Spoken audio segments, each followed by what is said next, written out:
اب جس ملک کے اندر سائیکالوجی، ایک سائیکالوجی اپنی ہو اور ایک دوسری سائیکالوجی ہے وہ زیونزم سے ملتی ہو، تو دو چیزوں نے جنم لیا بھارت کے اندر.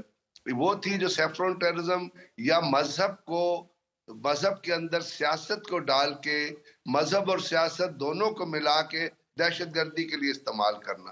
اور جب بھی آپ مذہب کو کسی بھی چیز سے ملائیں گے، جس میں جرمنی میں ہٹلر نے مذہب کو سپیریئر ریس سے ملایا، تو الٹیمیٹ پروجیکٹ کیا ہوا کہ جرمنی کے اندر جو دہشت گردی تھی وہ جرمنی ٹوٹ گیا. بھارت بھی اب مذہب کے اندر ملا رہا ہے سیاست کو. اور آپ نے دیکھا زیونزم جو ہے جو اسرائیل کے اندر، وہ بھی مذہب کو استعمال کرتا ہے سیاست کے لیے. تو یہ جو جہاں پہ یہ چیزیں ہو رہی ہیں اس میں آپ انٹرنلی دیکھیں تو 34 تو وہاں پہ انڈیپینڈنس اسٹرگل چل رہی ہے. چھتیس گڑھ سے اوپر چلی جائے پچھلے 20 سال سے، جس کو انہوں نے ریڈ کوریڈور ڈکلیئر کیا ہوا ہے، تو کیا انہوں نے اس سے کوئی سبق لے لیا ہے؟ جو کچھ سکھوں کے ساتھ انہوں نے کیا اس کے ساتھ سبق لے لیا ہے؟ بھارت کے اندر 2-3 لیڈرشپ، یعنی بھارت کی بیسس ہی دہشت گردی پہ ہے. بھارت کی جو سرحدیں، جو بنیادیں، ان کے اندر دہشت گردی کا خون ہے. اس لیے کہ انہوں نے 1 مہینے بعد آزادی کے، وہ جس کو وہ باپ کہتے ہیں، جس کی تصویر ہر دفتر میں پیچھے لگاتے ہیں، مہاتما گاندھی، جس نے ایک ہڑتال کی تھی، اس کو RSS کے پریچک نے پوائنٹ بلینک رینج پہ گولی مار دی تھی. جی جی. اس کے بعد راجیو گاندھی کو سری لنکن نے مارا کہ وہ سری لنکا میں دہشت گردی کر رہا تھا. اس کے بعد اندرا گاندھی کو سکھوں نے مارا کہ اس کے مذہبی مقامات کو انہوں نے حملہ کیا، سکھوں نے کھڑکا دیا. پھر انہوں نے 4-6 ہزار سکھوں کو غازی آباد ریلوے اسٹیشن پہ اس کے بعد مار دیا، اور اس کے بامبے میں مارا. اس کے بعد ایک پابندی لگا دی کہ اس چیز کو کانگریس میں ڈسکس نہیں کیا جائے گا. بالکل. تو جس ملک کا یہ کلچر ہو اور وہاں RSS کی حکومت ہو اور اس کا ایک پولیٹیکل آرم BJP ہو، اور جس کا نریندر مودی، جس کے خلاف احسان جعفری نے الیکشن لڑا تھا، تو اس نے احسان جعفری کی لاش کے 100 ٹکڑے کر کے، بابو بجرنگی کہتا ہے جو ان کا فرنٹ مین تھا، گجرات کے اندر مسلمانوں پہ حملہ کر کے احسان جعفری کی لاش کے 10 ٹکڑے کر کے پوری گجرات میں جو پلر تھے اس کے اوپر لگا دیا تھا. احسان جعفری کی فیملی سارا دن کال کرتی رہی کہ ہمارے اوپر حملہ کیا، پولیس آ کے ہمیں بچائے، لیکن کوئی نہیں گیا. ہندو بلوائیوں نے ان کو مار دیا. تو یہ جو کلچر ہے نا، اس کو سمجھ جائیں تو آپ کو لگے گا کہ بھارت کے اندر دہشت گردی اپنے اندر بھی بڑھے گی، انشاءاللہ وہ اس سے ٹوٹے گا.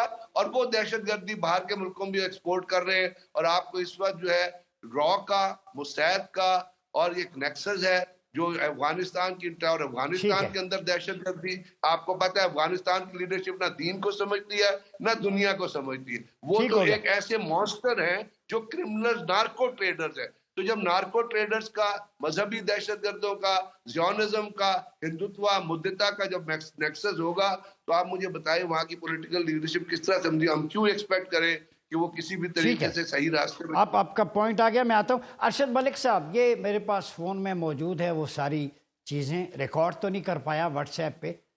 بھارت سے کچھ گدی نشین جو سجادہ نشین مسلمان ہیں، سادات فیملی سے 2 ہیں، میں ان کو کوٹ کرنا چاہوں گا اپنے ناظرین کے لیے. انہوں نے کہا ہے کہ ہمارے بزرگوں کے مزارات کو منہدم کر کے وہاں پہ مندر بنائے گئے، اور اب آخری مزار رہ گیا جس پہ وہاں منہدم کر کے مندر بنا رہے ہیں، پوجا ہوگی. یہ کس قسم کی فلسفی ہے کہ جو قبریں ہیں اولیاء صلحاء کی، ان کو مسمار کر کے وہاں مندر اور مورتیاں؟ پاکستان میں کبھی کسی مندر کو یا گرجے کو گرا کے مسجد نہیں بنائی گئی. سیدنا عمر کے دور میں ایون گرجے کا حصہ جو مسجد میں تھا، واپس وہ حصہ گرجے والوں کو لوٹایا گیا. یہ تو اسلام کی انکلوسیونیس ہے. تو بھارت میں ابھی یہ جو سلسلہ چلا ہے درگاہوں کو منہدم کر کے وہاں پہ مورتیاں رکھنے کا، یہ مائنڈ سیٹ کہاں جا کے رکے گا؟ دیکھیں، ایک بات بڑی کلیئر کر لیجئے گا کہ ہندوستان میں انتہا پسندی ہے. انتہا پسندی کے ساتھ ساتھ جھوٹا بیانیہ ہے. جھوٹ میں شور تو ہوتا ہے، جھوٹ میں سپیڈ بھی ہوتی ہے، لیکن یہ نہیں ہو سکتا کہ جھوٹ میں کبھی بھی کوئی حقیقت، اس میں دیر سے ان کی حقیقتیں سامنے تو آ جائیں گی. ہندوستان جہاں تک آپ کا اور ہمارا تعلق ہے، یا اسلام اور غیر مسلموں کا تعلق ہے، ہندوستان کبھی بھی مسلمانوں کے لیے پازیٹیو نہیں رہے گا اور نہ ہی ہے. اب کرنا کیا ہے، ہمیں تو اس پہ دیکھنا ہے. دیکھیں، ہندوستان تو اپنے منہ کی کھائے گا. جو اس کے جارحانہ عزائم ہے، جو اس کی جھوٹی پالیسیاں ہیں، اپنے پڑوسیوں کے ساتھ جو غلط پالیسیاں ہیں، وہ سامنے تو آ جائیں گی. آپ نے کرنا یہ ہے کہ آپ نے سب سے پہلے اپنے اندرونی حالات کو مضبوط کرنا ہے. ایک میچور اسٹیٹ کے طور پہ سامنے آنا ہے، اور پھر اس بیانیوں کو لے کے نہ صرف ریجن میں نکلنا ہے، نہ صرف ریجنل الائنسز کو بہتر کرنا ہے، بلکہ دنیا کو یہ باور کرانا ہے کہ ہم جو شروع سے بات کر رہے ہیں کہ ہندوستان میں برداشت نہیں ہے، انتہا پسندی کا دورہ ہے، RSS سوچ ہے، اس سوچ کو بدلنے کے لیے پاکستان کا ساتھ دیں اور پاکستان کو مضبوط کریں، تبھی جا کے ہم اس علاقے میں امن آ سکتا ہے۔ اس علاقے میں امن آئے گا تو جنوبی ایشیا میں امن آئے گا، جنوبی ایشیا میں امن آئے گا تو لوگوں کی بھی زندگیاں آسان آ جائیں گی۔ ورنہ یہ تو بہت کم مثالیں ہیں جو آپ دے رہے ہیں۔ اگر آپ ایک عام مسلمان کی حالت ہندوستان میں جا کے دیکھیں تو اشک نہیں رکتے، ان کے آہیں نہیں رکتی، سسکیاں نہیں رکتی، جو ابھی جنرل صاحب بگیر صاحب نے فرمایا۔ اس طرح کی کئی ایسی مثالیں ہیں جس پہ انسانیت کراہتی ہے، سسکتی ہے، کہ جس طرح کے وہ بلیک ان کے خطرناک ارادے ہیں، اور جس طرح کے وہ غیر مسلموں کو بھی، مسلمانوں کو بھی، سوائے ہندوؤں کے سب کو رونتے چلے جاتے ہیں۔ جی ایئر وائس مارشل صاحب، آپ نے درست کہا، لیکن دوسری طرف وہاں کے مسلمان جو ہے، ابھی انڈین مسلم جو بزنس مین ہیں انہوں نے بھی فنڈنگ کی ہے بابری مسجد کے لیے، وہ تعمیر کر رہے ہیں دوسری جگہ پہ۔ ہمارے ساتھ موجود ہے رہنما جماعت اسلامی لیاقت بلوچ صاحب، بہت شکریہ۔ یہ بتائیے، ہندوستان میں بہت زیادہ کشمکش ہے، حجاب کھینچے جا رہے ہیں۔ ابھی جو میں سادات کو کوٹ کر رہا تھا، 2-3 کی کالز بھی آئیں کہ وہاں درگاہیں منہدم کر کے ان کی قبروں پہ مورتیاں رکھی جا رہی ہیں، اور اسی طرح بابری مسجد کے لیے مسلمانوں نے فنڈنگ کی، دوسری جگہ پہ تعمیر کرنے کا کہا جا رہا ہے، لیکن اب تک کی اطلاعات کے مطابق 25 سے زیادہ شہروں میں مسلمان خواتین کے حجابات چھینے جا رہے ہیں، چونکہ وزیر اعلیٰ نے چھینا تھا وہ ٹرینڈ۔ تو یہ مائنڈ سیٹ ہندوتوا کا کدھر جا رہا ہے، کیا کہتے ہیں آپ؟ جی بسم اللہ الرحمن، بہت شکریہ۔ دیکھیں، جو انڈیا کی صورتحال ہے کہ بھئی ایک عرصے تک تو انہوں نے یہ دنیا کو تاثر دیے رکھا کہ وہ ایک بڑی جمہوریت ہے اور وہاں سیکولرزم ہے اور تمام مذاہب کو آزادی ہے، لیکن در پردہ یہ تمام فرقہ وارانہ فسادات بھی ایک پوری تاریخ ہے جو ہندوستان کے چہرے پر ایک کلنگ کے ٹیکے کی حیثیت رکھتی ہے۔ لیکن وہ ایک تاثر اپنی جگہ موجود رہا، لیکن جیسے جیسے یہ RSS مضبوط ہوتی چلی گئی اور پھر BJP اس کا ایک پولیٹیکل ونگ کی صورت میں انڈیا پر جو مسلط ہوا، اس کے بعد سے تو وہاں جمہوریت بھی، انسانی قدریں بھی اور انسانوں کی آزادی بھی پامال ہیں، اور خاص طور پر اقلیتیں جو ہیں کہ وہ اس وقت بہت ہی ایک قسم پرسی اور ہندو توا کے ظلم و زیادتی کا شکار ہے۔ اس کا ایک تازہ شافتانہ ہے کہ باہر کے وزیر اعلیٰ نے ایک اسناد کی تقسیم اور ڈگری ایوارڈ کے موقع پر جو ایک مسلمان عورت کے نقاب کو نوچا، وہ حقیقت میں ایک عورت کا نقاب نہیں نوچا، انہوں نے پورے انڈیا کے چہرے پر جو سیکولرزم کا ایک جھوٹا نقاب تھا اس کو نچوڑا ہے اور اس کو کھینچا ہے، جس سے یہ ساری چیزیں بے نقاب ہو گئی۔ اور ہم سمجھتے ہیں کہ بھی ہندوستان ہر طرح کی زیادتی کر رہا ہے، ہمسائے اس سے تنگ ہے، کشمیر کی آزادی اس نے چھینی ہے، اقلیتوں کی زندگی اجیرن ہو چکی ہے، اور پھر سب سے بڑھ کے جو ہے کہ بھئی ان کی عبادت گاہوں پر جو حملے ہو رہے ہیں، پہلے بابری مسجد کو شہید کیا گیا اور اب مساجد کے اوپر حملے کیے جاتے ہیں، درگاہوں پر حملے کیے جاتے ہیں، اور وہاں زبردستی جو ہے وہ مورتیاں رکھنا کیا اپنے ہندو توا کے اس ذہن کے مطابق اپنی ایک پرتشدد چیزوں کو مسلط کر رہے ہیں۔ تو یہ وقت آ گیا ہے کہ بھی خود اقوام متحدہ بھی اور تمام انٹرنیشنل فورمز بھی، اور اسی طریقے سے جو انٹرنیشنل کورٹ آف جسٹس ہے، وہ ان چیزوں کا نوٹس لے کہ بھی اتنے بڑے ملک میں کروڑوں لوگ جو ہیں کہ وہ اپنے بنیادی حقوق سے محروم کیے جا رہے ہیں، اور بہار کے وزیر اعلیٰ کے تازہ اس واردات نے تو پوری دنیا کے لیے آنکھیں کھول دی ہیں، چشم کشا ہے یہ واقعہ۔ تو اس اعتبار سے یہ قابل مذمت بھی ہے، لیکن بلوچ صاحب خود بھی جی میں آتا ہوں کہ عثمان ہادی کی شہادت بنگلہ دیش میں لاکھوں کا جنازہ، ڈاکٹر شفیق الرحمان بھی وہاں تھے، ڈاکٹر یونس بھی تھے، جماعت اسلامی کے مختلف رہنماؤں نے وہاں قربانیاں دیں، پھانسی کے تختے پر چڑھے، اسلام اور پاکستان کے نظریے کے لیے، تو 50 سالہ کوشش کے بعد بھی حسینہ سرکار بنگالیوں کے دلوں سے اسلام اور پاکستان کا ولولہ اور رشتہ نہیں نکال سکی۔ کیا دیکھتے ہیں عثمان ہادی کی شہادت اور اس کے جو قاتل ہیں ہندوستان میں فرار ہو گئے؟ دیکھیں، یہ جو مسلم لیگ کا قیام تھا یہ بھی ڈھاکہ میں مشرقی پاکستان میں اسی سرزمین پر ہوا تھا، اور پھر علامہ اقبال میں جس دو قومی نظریے، اور پھر 1940 میں جو لاہور میں قرارداد پاکستان تھی اور اس میں ایک واضح لائحہ عمل تھا، جس کی وجہ سے پاکستان کی قیام کی تحریک کی بنیاد اور ان قربانیوں اور خون دینے کا جو ایک جذبہ تھا اس رگوں میں، یہی ایک نظریاتی طاقت تھی، کلمے کی طاقت تھی، دین کی طاقت تھی۔ لیکن جب ان چیزوں کو نظر انداز کیا گیا، اس میں نظریاتی ظلم بھی تھا، اس میں سیاسی ظلم بھی تھا، اور اس میں ریاستی طاقت کے ساتھ اندھے پن اقدامات تھے، انہوں نے بھی پاکستان میں جو ایک اثر نو تقسیم پیدا کی۔ لیکن وہ دو قومی نظریہ مرا نہیں تھا۔ جماعت اسلامی کی وہ لیڈرشپ کے جن پر یہ الزامات تھے کہ انہوں نے پاکستان کا ساتھ دیا، دو قومی نظریے کا ساتھ دیا، ان کو موت کی سزائیں سنائی گئیں، لیکن ان میں سے کوئی ایک آدمی بھی اس نظریے سے منحرف نہیں ہوا اور انہوں نے پھانسی کے پھندوں کو چوم لیا۔ آج عثمان ہادی کی جو شہادت ہے، اس نے پھر ایک مرتبہ بنگلہ دیش میں ان جذبوں کو اجاگر کر دیا ہے کہ وہ انڈیا کی بالادستی کو قبول کرنے کے لیے تیار نہیں ہے۔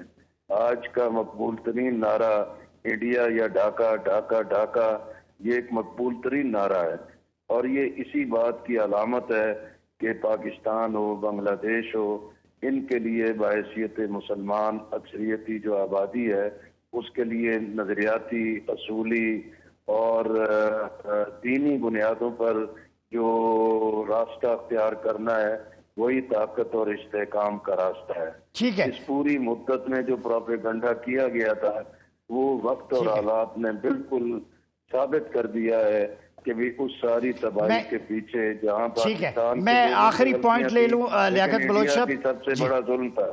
جی بریگیڈیئر غضنفر صاحب، لاسٹ پوائنٹ، بنگلہ دیش پھر دوبارہ ابل رہا ہے، فروری میں الیکشن ہے، تو کیا دیکھتے ہیں آنے والی صورتحال کو؟ ون لائنر دے دیں۔